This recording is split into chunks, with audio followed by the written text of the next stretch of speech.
it's actually a dream of mine, and it's also just a wonderful opportunity to tell African stories with makeup artistry, with makeup and hair. Something simple, something so, like something that is also part of who we are as Africans. Like we love telling stories, and in so many tribes, just across Africa, we love using color, we love using uh, textures in terms of what we put on our hair. Even you can see like sort of like the design on my hair.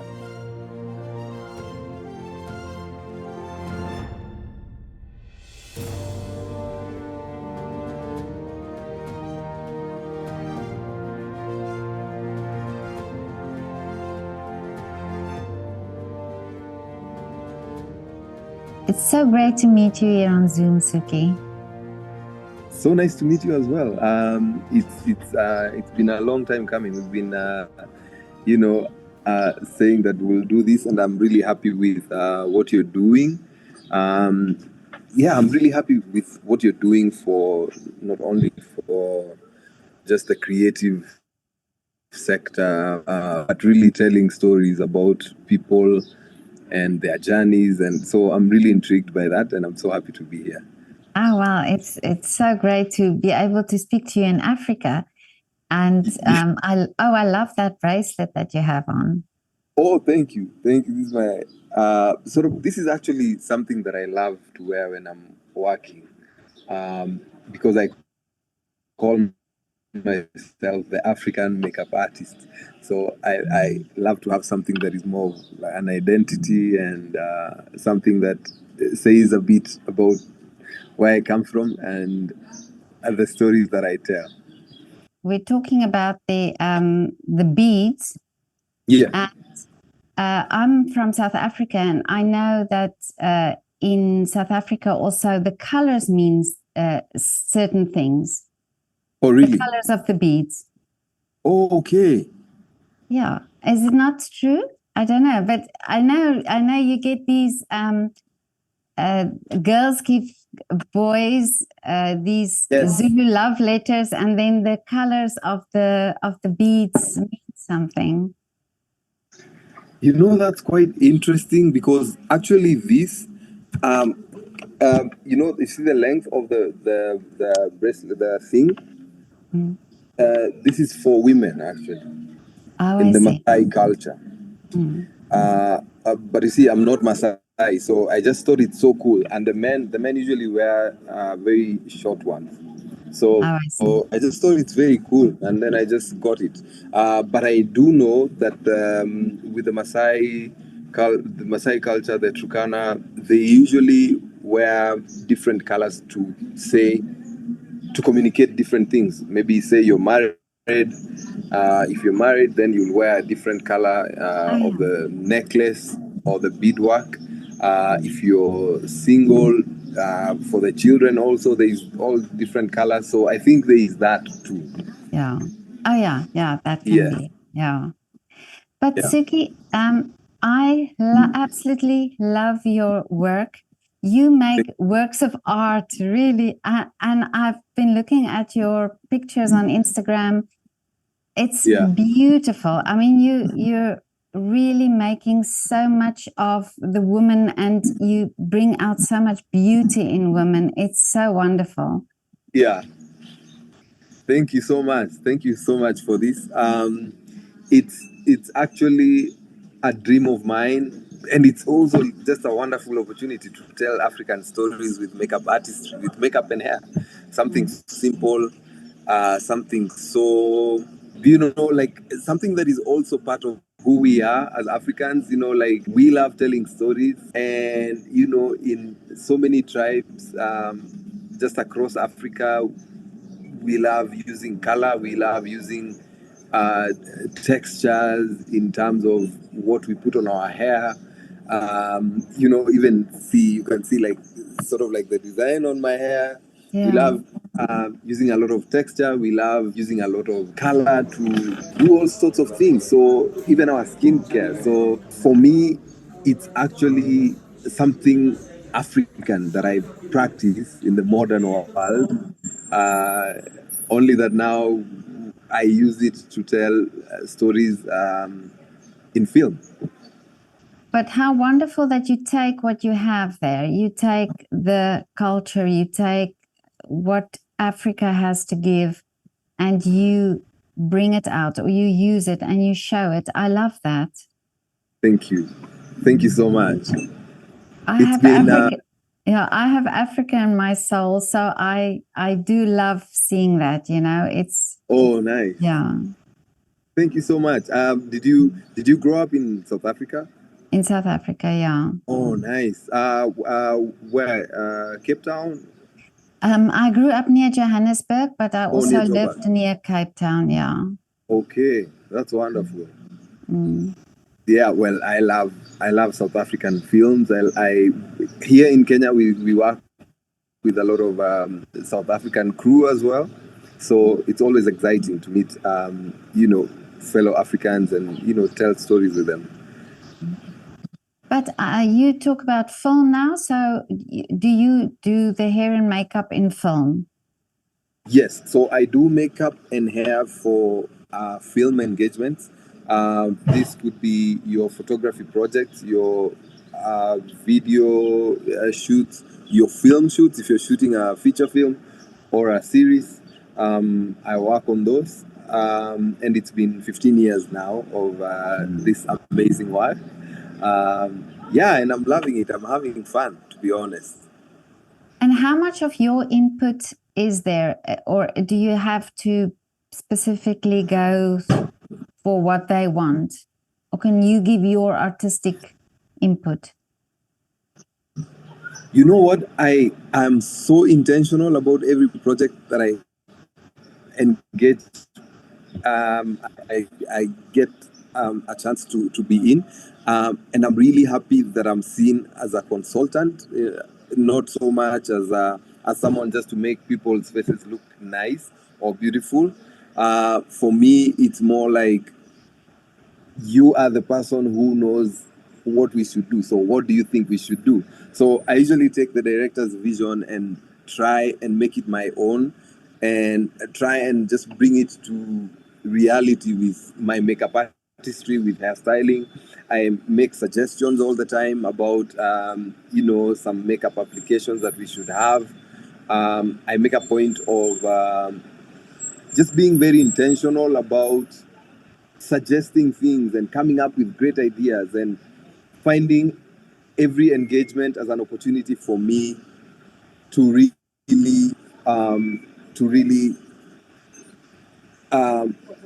express myself artistically. Yeah. So I really welcome any opportunity that I get because it gives me an opportunity to express myself and to bring out my wildest ideas to reality. So my input in film, to be really honest, is huge.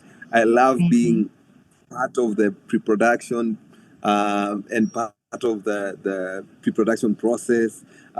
Just coming up with I make sure that I meet the art director just so that we can coordinate and get an idea of what the color palette will be for a specific film, or even just meeting the actors and sharing with them my ideas and throwing ideas back and forth with every person that I can get a chance to meet in the crew. The cinematographer, what style of shooting does he do? Or does he like the faces dewy? Does he like the faces he or she does he like the faces a bit matte? What kind of look does he like? So I engage myself as much as possible during the pre-production period, just so that we can have a good time and I can just have the creative freedom during the production period. And of course, makeup is such a part of showing the character in a film. Yes. Yes. And we never think about that, but it is true. And it's so, we talk to actors, but it's always for me so wonderful to talk to people. It's sort of behind the scene work that you're doing. Yes. So it's quite interesting, to be honest. Yeah. So did you initially, when you started doing hair and makeup, was this the aim that you wanted to do film and that type of makeup? You know, it's interesting that you ask, because I started out as a barber. I see. Yeah, not so far from where I am right now, actually. So I started out as a barber, and I used to cut a lot of filmmakers, a lot of film crew, Oh, I see. because they are just near. Like, we usually have like a filming hub in Kenya, and it's in one central location. So the barbershop, my barbershop was just near there, and I used to just cut the hair. You know, you're just going about your business, and then I had this client of mine called Lucas, who was a grips guy, and he just happened to invite me to their set once, because I told him, like, I think I want to be a makeup artist, because I was always reading magazines and reading all these wonderful stories about makeup artists, and I told him, I think I want to be a makeup artist, man. It's a new thing. It's very new. I think there were only like 3 or 4 makeup artists in Kenya at the time, and I was like, this is something that I would want to get into. So he invited me to set, and I got to meet, a few people, stylists, hairstylists, makeup artists, and I started as an intern. So even my barber background has really had a huge impact on my idea of makeup artistry and hairstyling, because I usually cut hair. In fact, just now I was cutting someone's hair for a production we are just about to start from tomorrow. So that's just what happened, and it's been a dream come true ever since. And it's just the right people at the right time came on your way. Exactly. It's just meeting the right people at the right time. But also, I think I'm so aggressive in terms of just being ready for an opportunity, you know. So I was ready for an opportunity, and I grew up in a very rough neighborhood, and I needed to get out of that situation. And I think when I started doing makeup, I saw it as my ticket out of the ghetto, you know, and I've never looked back. So for me, makeup is it's such a it's such a life changing thing, that has been it's been such a life changing thing in my life, and yeah, like I just happen to ask the right questions, be at the right place, know the right people, follow the right people, have the patience to sit in as an intern for a long time, for like 2 years, and I'm still learning, but I still think having the right mindset can go a long way in any field. Absolutely. And it's so beautiful, actually, if you think it's an art form that got you to do a better life or to have a better life. Right? Because I always think you hear stories. I spoke recently to a few very young artists in South Africa, in Durban, painters, who talk about that this sort of it's something about hope, and it's something about giving them something to do, and they also talk about getting children off the street by doing some form of art. Yeah, it's life changing. It's amazing what art can do, and the impact that art can have in the lives of people who think about it this way. Like in Kenya, what if you're not a good footballer, and what if you're not good in academics? but you're good in graffiti, you're good in fashion, you see. So in a way, even me being an artist and me being here, just practicing my art is like defying the idea that you have to be really good in academics for you to be successful. And it's sort of like that's been the norm, and that's what is being sold in Africa, that you have to really study, you have to really, you can't practice other unconventional ways of making money for you to be seen as a successful person in the society. So art is life changing. It gives you a lot of freedom. Art is, if we can be able to nurture art in our little children, I think they could do stuff that we can never imagine. Absolutely. And Yeah. I've also focused a lot on Africa to do the interviews, and there are amazing artists in South Africa. I mean, I talk not South Africa, in Africa. I Yeah. There's a company, Muda Africa. Okay. They a dance company. I think they from Tanzania. Oh, Tanzania. Okay. Or Kenya. I can't remember now exactly, but so many wonderful things. And I mean, even singers and painters. And it seems that Africa is a creative. Actually, it's part of your DNA. It's that creative side. I mean, we talked about the bracelet. That's something that comes natural. There's no training for that. The women do it, it just comes from within. It's amazing. It's something that is in us, as you said, and it's something that we can really relate to. It's very effortless. I can give you an idea of hairstyling and how people do, like, the modern forms of hairstyling now, that you see. Then you go to a tribe deep in Masai land, or deep in the northern region of Kenya. We have a tribe called we have the Turkana people, and the hairstyles they do are so mind blowing. They are crazy. Really? And they don't have formal training in hairstyling.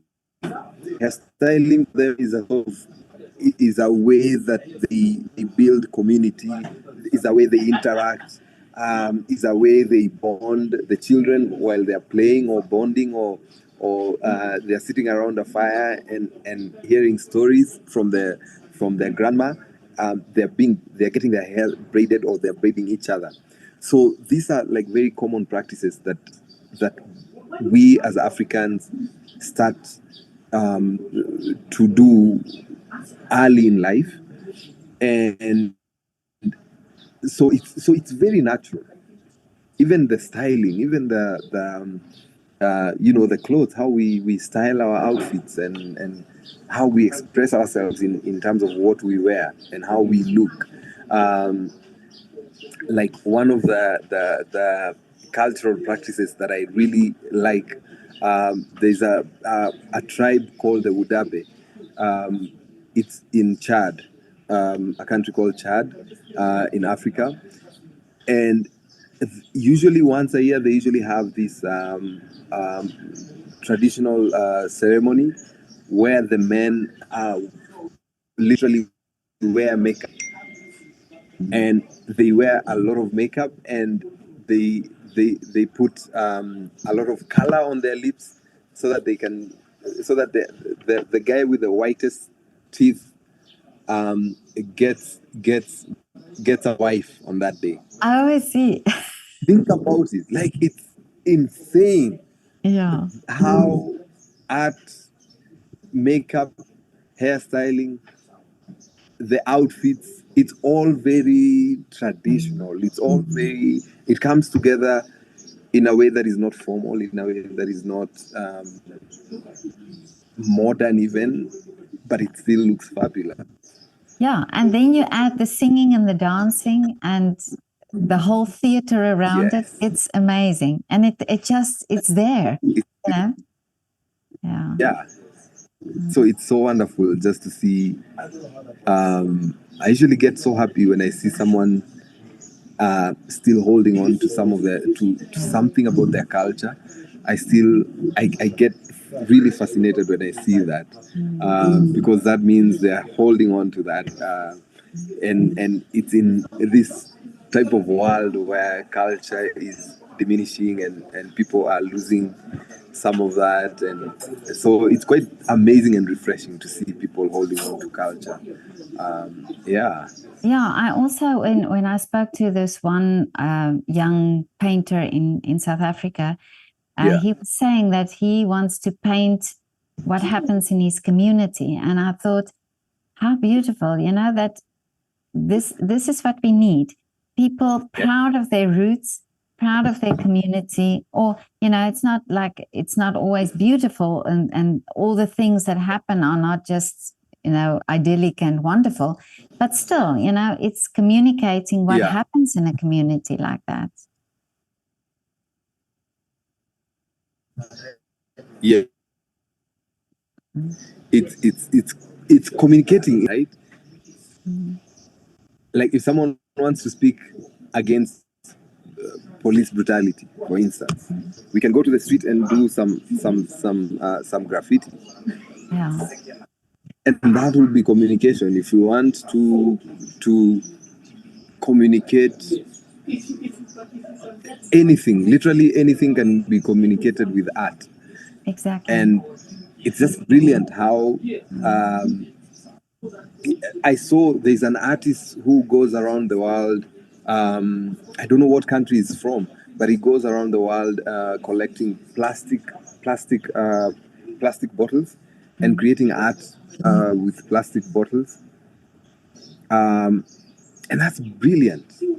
How he speaks against plastic, but using his art form to tell that message and to speak against plastic. And it's amazing, like what he does now. He goes to communities and employs hundreds of people to collect plastic from where they live, and then wash the plastic bottles and have them come together, and they create this art piece of like a gigantic masterpiece of just made out of plastic. And I find that fascinating that even in the modern world we can use art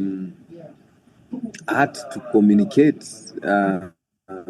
So it's a very important tool in society, to be honest. Yeah, no, I totally agree with you. Yeah. And what I also thought about when I looked at your pictures is that woman that you do makeup for and hair for, it's almost you bring out that beauty. And do you find women that when you did that or do that for them, I mean, I'm not talking just about film, but that brings a confidence in them? Yes, and like the thing with makeup and generally just telling stories with makeup, my goal as a makeup artist and my vision is to enhance features. It's never to change someone's look. It's always to enhance. If you see a face and you think the strongest feature is their eyes, I use products to enhance that particular part of the face, and then it just brings magic. Maybe you feel like your eye looks bigger, your eyes look more open, your lips look fuller, but it's all these tools and this knowledge that I'm using to do that. And it's a great confidence booster, to be honest. And one thing that happens when I'm doing makeup is that it's always like a class. Like someone he's always asking, oh, so I can use this to achieve this. And I'm like, okay, so let me show you how you can do it at home. So I'm always it's always a class. Like you're always training and just having fun and having someone do it on themselves, so that just so that they can believe that it's possible for them to get a certain achieve a certain look with their own hands. So it's we bond over makeup. We have fun, and it's just an amazing space to be in. Makeup is very intimate, to be honest, because when someone is seated on my chair, it's usually like just within 1 meter radius, and the conversations that you're having over makeup is it's crazy because people are vulnerable. People can be able to talk. So me as a makeup artist, I have to know how to listen. I just have to be that person who can listen. And it's just amazing how people sit on the makeup chair and get out and step from that space as an actor, as a certain character, or as just an individual who thinks better of themselves or how they look. So it's all just amazing to experience this with the amazing actors that I've been able to work with, both local and international, and it's just brilliant, to be honest. There's this always this idea when you go to the hairdresser knows everything. But I think it's also that you are in such a small space with this person, and they're touching your hair, and they in your like close to your face, so you reveal you feel comfortable to reveal things. Yes. It's like I would really want to know from you, Petra. Like, is it that like someone feels safe? I think so, yeah. But Suki, so you can look at somebody and then immediately know what you're going to do. Or do you have to really think about it? So if somebody just comes to you and sits down, do you know what you can do with this person, that the makeup is concerned? Yeah, like I usually the first thing I look is the skin tone, and the second thing I look is what's the most dominant feature on this person's face.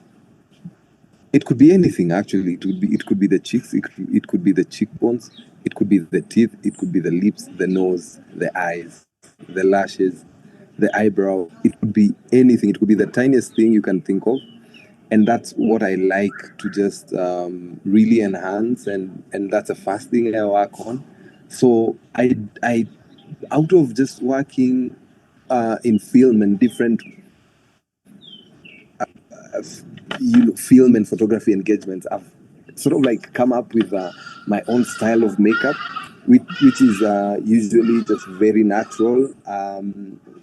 So I just want to still make someone look really authentic, and in a way that makes them look like they have too much product on their faces. Oh yeah. But still achieve the highest goal, which is just making them look fabulous. So when I see someone, I can definitely tell what I'm gonna apply or what feature will be like the highlight of this makeup process. And do you have a pet hate? Like something that you think, I wish women wouldn't do this when it comes to makeup. Wow.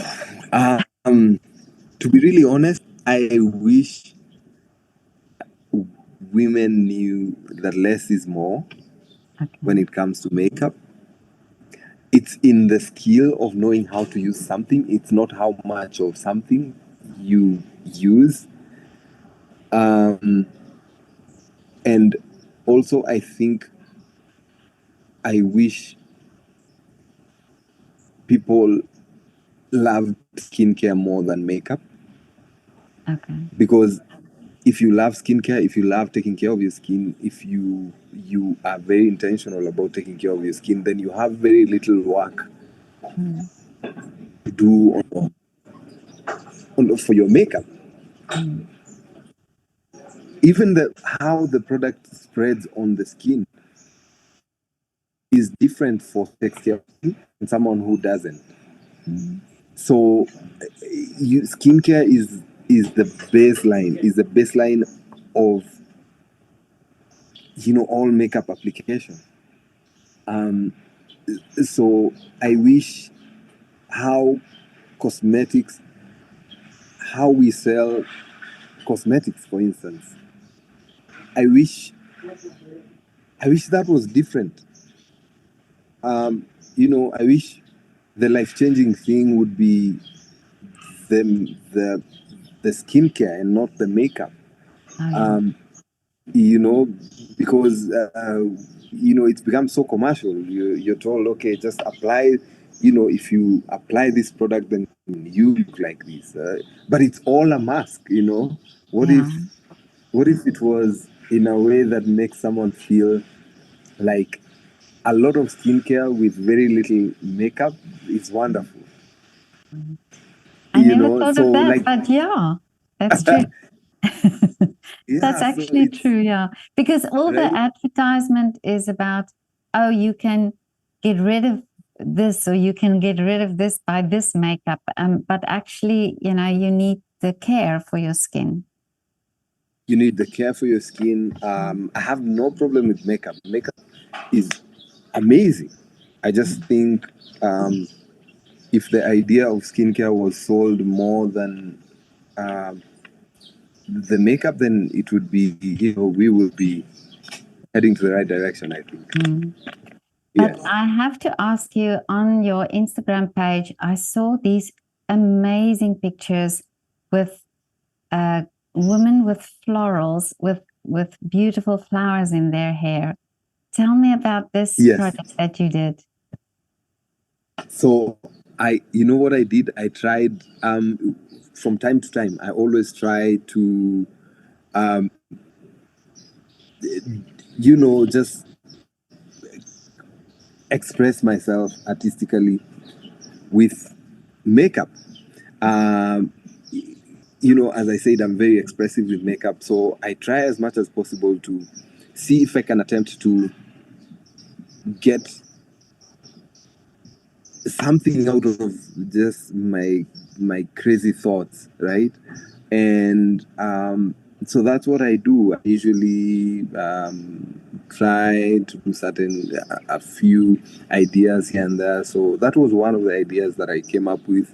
And I thought, maybe let me put this lady in a huge afro wig and then put a lot of flowers in the afro, just to bring something that has a lot of colors and a lot of contrast in the colors of the flowers. So yeah, and usually I use it as a marketing tool as well, because if you get when you're working on a fashion line, they want something extra. They want something. If you're working on a runway event, they want something extra, something that pops. So I use these projects, personal projects, I call them, as a way to just express myself first, but also as a marketing tool, just so that someone can look at it and be like, okay, this is the kind of vibe that I want. And I usually believe that, like, when I send you my past work, you should be able, like, from just seeing it, you should be able to say, okay, I'm hiring Suki or I'm not hiring Suki. You should be able to make a decision.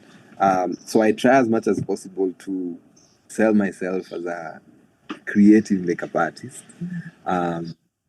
Yeah, just putting it out there. Amazing. Well, Suki, I can't hire you, but I want you as my personal makeup person, my makeup artist. I'd love that. I do a bit of a personal makeup as well. Really? Yeah, which is brilliant. So I usually have a few clients that I work on. So I usually do their personal makeup. The last person I worked on was the US ambassador to Kenya.